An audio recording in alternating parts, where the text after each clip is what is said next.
Hello guys यार, आज मैं एक नया सीरीज चालू करने जा रहा हूँ जिसका नाम है फाइंड माई ईवी। मेरे पिछले बाइंग गाइड सीरीज को आप लोगों ने बहुत प्यार दिया, बहुत अच्छे अच्छे कमेंट्स मुझे मिले। उस सीरीज के सारे ही वीडियो से लोगों को बहुत हेल्प हो रहा है अपने लिए एक बेस्ट ईवी चूज करने में।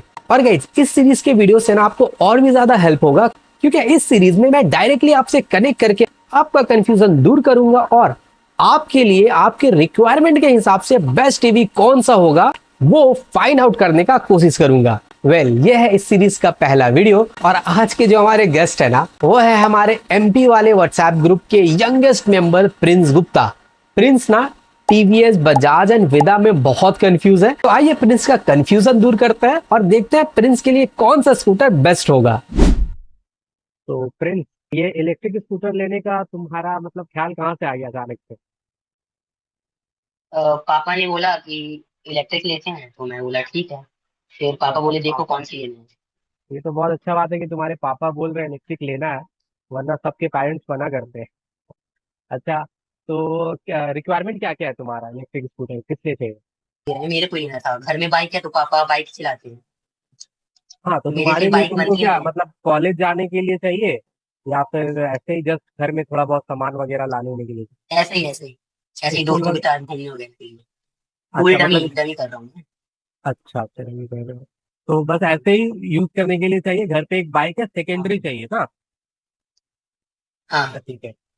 और तुम्हारा चार्जिंग स्टेशन, जैसे मान लो कि इलेक्ट्रिक बाइक को घर पे चार्ज करना पड़ता है ज्यादातर, फिक्स बैटरी वाला जो होता है, तो तुम्हारे वहाँ पे चार्जिंग का सही पोजीशन है, जगह है, पार्किंग वगैरह में चार्ज हो जाएगा गाड़ी, या घर के अंदर चार्ज करने का कोई प्रॉपर प्लेस?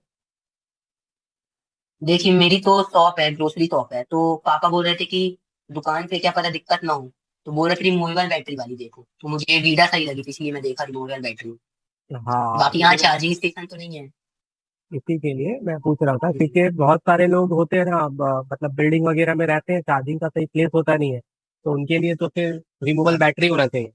अब ये जो कंडीशन आ जाता है ना रिमूवल बैटरी, हाँ, रिमूवल बैटरी में क्या होता है, ज्यादा ऑप्शन है नहीं हमारे पास इंडिया में।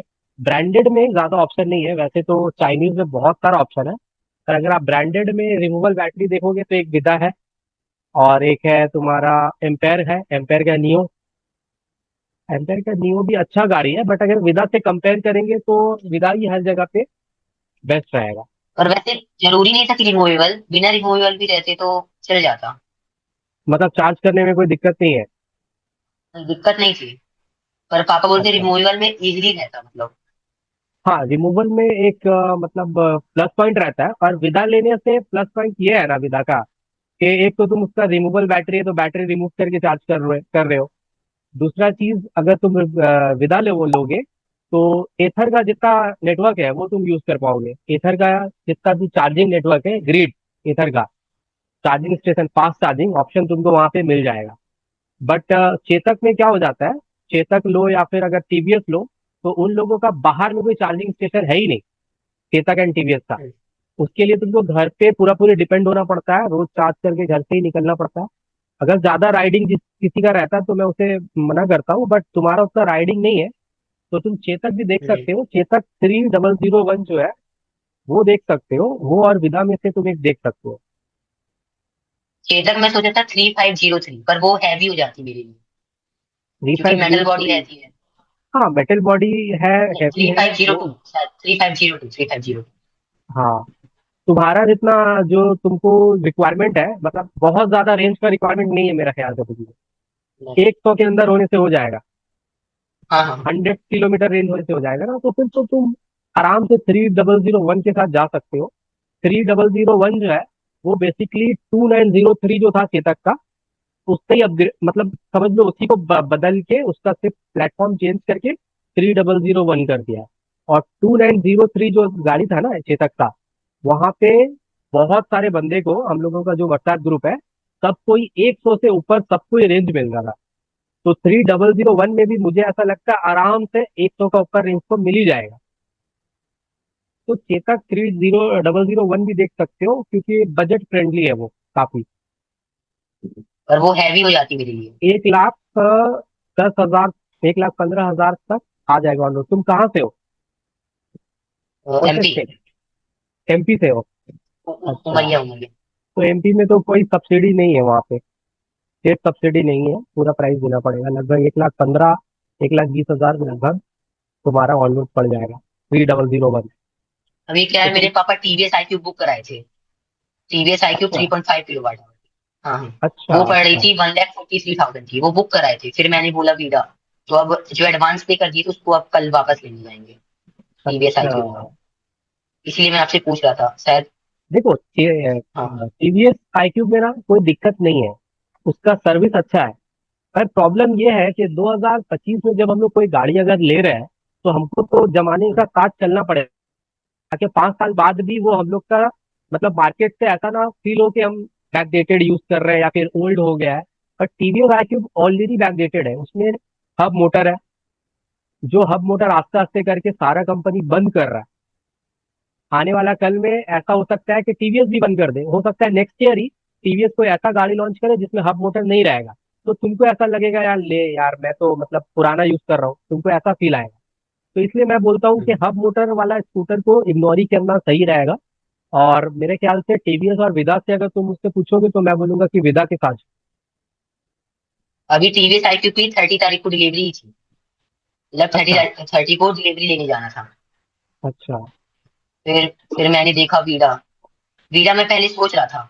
फिर पापा पापा के दोस्त ही एजेंसी वाले, तो वो बुक कर दिए टीवीएस। फिर मैं बोला तो कल परसों वीडा के लिए।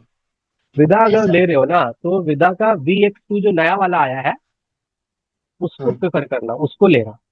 वो ऑलरेडी अवेलेबल हो चुका है शोरूम में, बुकिंग कराने से 1 महीने के अंदर वो डिलीवरी भी आ जाता है उसका। तो विदा वी एक्स अच्छा। टू में इसलिए बोल रहा हूँ क्योंकि विदा का V2 जो है ना, विदा V2 में लिंक होम का प्रॉब्लम है। सबके साथ नहीं होता है, बट किसी किसी के साथ 10% लोगों के साथ लिंक होम वाला प्रॉब्लम आ रहा है। वो ऐसा प्रॉब्लम है ना कि एक बार अगर आ गया तो तुम्हारा गाड़ी जो है वो चलेगा नहीं, तुमको फिर सर्विस सेंटर लेके जाना पड़ेगा। ऐसा प्रॉब्लम है। बहुत कोई का रिस्टार्ट करने से भी ठीक हो जाता है, बट वो किस मतलब सबका नहीं होता है, किसी किसी का होता है। तो उससे अच्छा फालतू का क्यों झमेला करे। जब कंपनी खुद एक अपग्रेडेड मॉडल लेके आया है, तो हम लोग को समझदारी है कि अपग्रेडेड मॉडल के साथ ही जाना VX2 की रेंज क्या है? चाहिए। VX2 का रेंज देखो, अभी तो ऑन रोड अभी सही से वो गाड़ी आया नहीं है, तो ज्यादा कस्टमर रिव्यूज अभी तक हम लोग के पास अवेलेबल नहीं है। बट VX2 में जो बैटरी यूज हो रहा है ना, वो V2 वाला ही हो रहा है, मोटर भी V2 वाला ही है, सिर्फ प्लेटफॉर्म का चेंजेस है। और वो भी मुझे ऐसा लग रहा है क्योंकि विदा V2 में बहुत सारा डिस्प्ले बड़ा था उसमें, चार्जर मतलब थोड़ा बहुत सॉफ्टवेयर भी था V2 में। इसमें वो कुछ नहीं है, उतना कुछ नहीं है। तो इसका बैटरी पूरा पूरी तुम्हारा जो है ना, वो राइडिंग के लिए यूज होने वाला है, डिस्प्ले वगैरह के लिए बैटरी उतना यूज नहीं होगा। तो इसका रेंज मुझे ऐसा लगता है कि V2 से अच्छा मिलेगा। और V2 का जो रेंज है वो लगभग वही है, 100 किलोमीटर ही है, 95-100 किलोमीटर तो रेंज आता है वी टू नॉर्मल में। वी टू प्लस में वी टू हम्म। प्लस में डिस्प्ले लैगिंग जैसी कोई प्रॉब्लम तो नहीं है? देखो, मुझे ऐसा लग रहा है ना कि V2 में, विदा VX2 में वो सारा प्रॉब्लम नहीं होगा जो V2 में हो रहा था, क्योंकि ये प्लेटफॉर्म जो है विदा ने पूरा पूरी चेंज कर दिया इसको। विदा V1 और V2 दोनों सेम प्लेटफॉर्म में बना हुआ है, और दोनों में ही सेम प्रॉब्लम भी है, लिम्फ होम और सेफ मोड वाला। पर इसका प्लेटफॉर्म चेंज है, इसका डिस्प्ले चेंज है, डैशबोर्ड जो है वो पूरा चेंज है। तो मुझे ऐसा लगता है कि VX2 में ऐसा कोई लिम्फ होम वगैरह वाला प्रॉब्लम नहीं आने वाला है। पर मेरे एरिया पे VX2 आने में टाइम लगेगा, मेरे को लग रहा। एक्चुअली क्योंकि सब वी जगह टू तो। ही हम्म। वी टू ही अभी अभी आया है, वी टू प्लस ही अभी अभी आई है मेरे एरिया पे। अच्छा, तो तुम एक बार कंफर्म कर लेना, क्योंकि V2 जो है ना, अब विदा बहुत ज्यादा सेल कर भी नहीं रहा, विदा चाह रहा है कि VX2 ही सेल हो, वही उसको ही ज्यादा प्रमोट कर रहा है विदा। तो तुम एक बार पहले पता कर लेना। अगर बहुत ज्यादा टाइम लग रहा है, 3 महीना लग जा रहा है, तो फिर तो तुम नॉर्मल V2 ले लेना, कोई दिक्कत नहीं है। बस वी टू अगर प्लस सर्विस में चलते चलते रुकती क्यों नहीं है? जैसे V2, बहुत सारी यूट्यूब वीडियोस देखा हूँ। हाँ हाँ, वही तो वो है, वो जा रहा है तुम्हारा लिंक होम वाला प्रॉब्लम। इसमें दो प्रॉब्लम है V2 प्लस में, एक लिंक होम, दूसरा ऑक्सिलरी बैटरी का प्रॉब्लम है, दो प्रॉब्लम है। तो इसी के लिए मैं ज्यादातर लोगों को बोलता हूँ कि इसको इग्नोर करो, जिसका सर्विस सेंटर बहुत दूर है ना, तो उसको तो मैं पूरा बोलता हूँ कि भाई इग्नोर करो। क्योंकि कुछ प्रॉब्लम हो गया तो तुमको आरए से बुलाना पड़ेगा, गाड़ी को उठाना पड़ेगा, सर्विस सेंटर लेके जाना पड़ेगा, सर दर्द है। उससे अच्छा भाई पैसा दे रहे हो, सर दर्द क्यों लोगे, चेतक ले लो। पर VX2 जो है ये थोड़ा अलग है, मुझे ऐसा लग रहा है ये, क्योंकि कंपनी इसको ई स्कूटर बोल रहा है, मतलब पूरा पूरी जो पेट्रोल स्कूटर होता है ना, वैसे ही है, बस पेट्रोल की जगह यहाँ बैटरी है। तो रिलायबल ज्यादा है, इसके ऊपर आदमी भरोसा कर सकता है VX2 के ऊपर। ठीक है। मेरा डेली का रनिंग मैक्सिमम 7 to 8 किलोमीटर है, शायद उससे भी कम। 7 to 8 किलोमीटर है। तब उससे तो भी फिर कम, यार, मेरे को ही बस चलाना है। तब तो फिर तो तुम्हारे लिए पेट्रोल स्कूटर भी अगर पापा तुम को ले तो लोगे तो। हाँ, पापा को टाइम नहीं है, शॉप पे रहते हैं। मैं ही कभी कभार गया, 3 4 5 किलोमीटर हो गया दोस्तों के साथ बस, बाकी रखे ही रहेगी वो। देखो 4 5 5 4 5 6 7 किलोमीटर, 10 किलोमीटर या 12 15 किलोमीटर के लिए भी मैं बोलता हूँ कि आप लोग पेट्रोल ही ले लो। क्योंकि पेट्रोल अगर तुम कोई भी स्कूटर लोगे ना, वो तुमको कितना पड़ेगा? उससे कोई दिक्कत नहीं। पेट्रोल में एक तो तुम्हारा मतलब इंफ्रास्ट्रक्चर का कोई दिक्कत नहीं, चारों तरफ मैकेनिक वगैरह अवेलेबल है। दूसरा, उसमें तुम्हारा अप फ्रंट अमाउंट ज्यादा नहीं लगेगा। जैसे विदा में तुम्हारा 1,20,000 चले जाएगा, अगर पेट्रोल लोगे हम्म। तो वो तुम्हारा हो सकता है 90,000 में हो जाए, अगर तुम सोच रहे पर हो कि मेरे इलेक्ट्रिक पापा बोल चाहिए रहे ना। हैं पेट्रोल पेट्रोल तो बाइक है ही, अब ईवी लेना है। हाँ। हाँ, अगर ऐसा है कि ट्रेंड के साथ चलना है और ईवी लेना है, तो फिर विदा के साथ जा सकते हो, क्योंकि क्योंकि हीरो। बाइक बाइक तो रखी है पेट्रोल। हाँ। अच्छा, हीरो विदा का सर्विस सेंटर कितना दूर है तुम्हारे वहाँ? 1 किलोमीटर भी नहीं है, आधा किलोमीटर। तब बस विदा ले लो, कोई दिक्कत नहीं। और चेतक का सर्विस सेंटर कितना दूर है? चेतक का भी 1 किलोमीटर है। दोनों आसपास में ही है। पर जो वीडा V2 प्लस है, यहाँ हाँ। के वो बोल रहे हैं कि दूसरी जगह से ले लो, तो क्यों? 65 किलोमीटर हमको जाना पड़ेगा। नहीं पता, बोल रहे हैं कि दूसरे टाउन से ले लो। ओ, तो तुम एक काम करो ना, तुम पहले पता करो विदा VX2 कितना, मतलब कितने दिन में अवेलेबल होने वाला है। अगर 1 महीना के अंदर अवेलेबल हो जाएगा, 1 महीना या 45 डेज के अंदर, तो विदा VX2 ले लो, क्योंकि सर्विस सेंटर भी सामने है। और अगर नहीं होगा, मान लो, तो फिर तुम चेतक की तरफ चले जाओ, 3001। जैसे मैं वीडा V2 प्लस लूंगा दूसरे टाउन से, 65 अच्छा। किलोमीटर दूर है वो, तो हम्म। सर्विसिंग वगैरह कुछ टेक्निकल इशू हुआ तो यहाँ करा सकता हूँ मैं। हाँ, सर्विस सेंटर तो सेम ही होता है, काफी काफी, मतलब एक सर्विस सेंटर काफी बड़ा एरिया कवर करता है, तो वो कर सकता है। फिर भी एक बार कंफर्म कर लेना, सर्विस मस्ट है। सर्विस सेंटर मस्ट है इसलिए क्योंकि भाई ये पेट्रोल स्कूटर नहीं है, ये ईवी है। इसको तुम बाहर में पेट्रोल वाला जो मैकेनिक होता है ना, वो लोग हाथ भी नहीं देंगे। वो लोग बोलेंगे मुझे नहीं पता, कुछ भी हुआ, अगर थोड़ा सा ब्रेक भी टाइट करना है ना, तो भी ये लोग बोलेंगे हमसे नहीं होगा, आप सर्विस सेंटर से ले ही के जाओ। तो फिर तुमको सर्विस सेंटर लेके ही जाना पड़ेगा। तो सर्विस सेंटर सामने होना 100% मस्ट है। चेतक मैं सोचा था, ले पर जाओ। मेरे लिए बहुत हैवी हो जाएगी चेतक, चेतक हेवी हो जाएगा, हाँ, चेतक 160, इसीलिए मैंने वन लिया। थर्टी 130 kg का चेतक हो जाता है। वन तो थर्टी तुम्हें, प्लस ही रहती है ना वो, इसीलिए। हाँ, तब तुम वही करो, पहले विदा VX2 के बारे में क्योंकि पता अभी कर लो मेरे तो। रिलेटिव्स हैं, उनके पास भी हम्म। चेतक था। चेतक से थोड़ा सा एक्सीडेंट हो, गिरी बस है, सीधे पैर ही फ्रैक्चर हो गया, पैर में गिरी तो। हाँ, क्योंकि वेट ज्यादा है, तो तुम्हारे पास फिलहाल विदा का ऑप्शन है। चेतक तुमको वेट के वजह से नहीं लेना है। और एक और ऑप्शन है, वो अगर है टीवीएस iQube सोच लो तो। iQube भी ले सकते हो, नो इशू। iQube का सर्विस सेंटर कितना दूर है? वो भी 1 ही किलोमीटर है। कब का करीबी है तुम्हारा? तो iQube भी ले सकते हो, क्योंकि सबका। तुम्हारा उतना राइडिंग है ही नहीं, है ना। तुम्हारे एरिया में बारिश में पानी वगैरह जम जाता है क्या? नहीं नहीं। तो बस iQube भी ले सकते हो। iQube मैं इसलिए मना करता हूँ क्योंकि हब मोटर देता है। हब मोटर का ना प्रॉब्लम क्या होता है, अगर किसी किसी का ज्यादा राइडिंग है, उसको दिन भर में 70 80 किलोमीटर या 60 किलोमीटर चलना पड़ रहा है, तो सबसे ज्यादा प्रेशर पड़ता है पीछे का चक्का में, और पीछे का चक्का में मोटर है, तो उससे बहुत प्रेशर पड़ेगा तो आने वाले कल मतलब कुछ दिन बाद मोटर इशू हो सकता है। इसलिए मैं हब मोटर मना करता हूँ, बट तुम्हारा राइडिंग उतना है ही नहीं, तुम कुछ भी ले लो, चलेगा। पर V2 प्लस मेरे को यही लग रहा था, बहुत सारी वीडियोस मैंने देखी, कहीं रुक जा रही, कभी कुछ प्रॉब्लम हो रहा। नहीं, V2 प्लस में है प्रॉब्लम, V2 प्लस में प्रॉब्लम है। इसी के लिए तो विदा VX2 इतना जल्दी लेके आया। V2 आने का कुछ दिन बाद ही विदा VX2 आ गया। ठीक है, तो क्या लग रहा है, क्या लेना चाह रहे हो तुम फाइनली? वीडा और iQube में से कुछ। विदा या iQube बोलते ना, विदा अगर पहले पता करो, अगर विदा 1 महीने के अंदर आ जा रहा है, तो मेरा सजेशन रहेगा विदा ले लो। 15 दिन थोड़ा वेट भी करना पड़े ना, तो मेरा सजेशन रहेगा विदा VX2, V2 प्लस में VX2 नया वाला जो आया है वो ले लो। और अगर बहुत ज्यादा वेट करना पड़ रहा है 3 महीना, तो फिर तुम अगर V2 और प्लस और टीवीएस iQube में बोले तो कौन सी लेनी चाहिए? V2 प्लस और टीवीएस iQube में अगर तुम बोलोगे तो मैं बोलूंगा कि टीवीएस ले लो, क्योंकि V2 प्लस का प्रॉब्लम ये है कि सबको प्रॉब्लम नहीं आ रहा।